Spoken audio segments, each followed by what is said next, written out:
శ్రోతలు 50 మందికి నా హృదయపూర్వక నమస్కారములు. ఈ చెప్పబోయే పద్యం అందరికీ వర్తించదు కానీ కొంతమందికి వర్తిస్తుంది.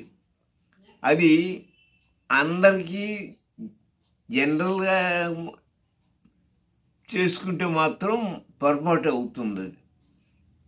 కాబట్టి ఎవరైతే కొంచెం ఇదవుతారో వారికి వర్తిస్తుంది ఈ పద్యం.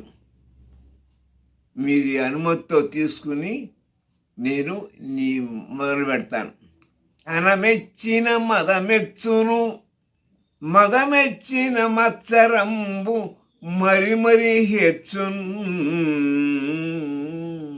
అంటే ధనం ఆస్తి పెరిగిందనుకో కొంతమందికి ధనమదంతో విరవేగుతారు. అందరూ కాదు, కొంతమంది మాత్రమే ఆ అజ్ఞానం వలన ఆ పని చేస్తారేమో అనిపిస్తుంది. ధనం శాశ్వతమైంది కాదు, అది లేకపోతే మనకు అవసరాలు తీరవు.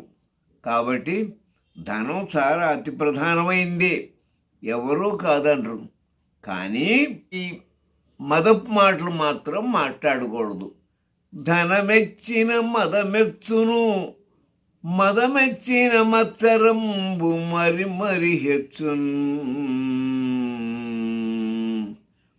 ధనం పెంచి పెరిగిందనుకో ఏమి లేని వాడికి కొంచెం మదం ఎక్కుతుంది.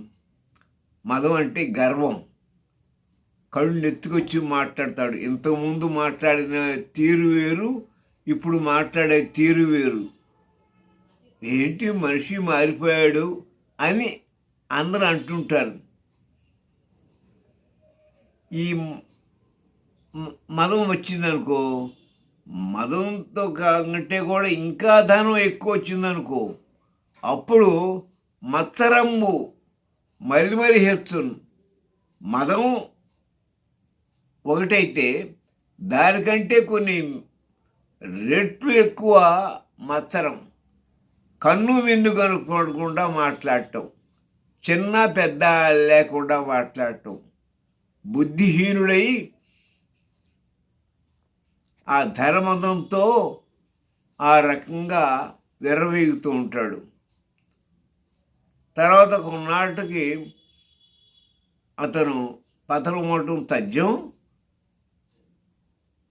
తర్వాత మరి కొంతమంది ఫీల్ అవుతారో లేదో తెలియదు కానీ కొంతమంది మాత్రం బాధపడతారు.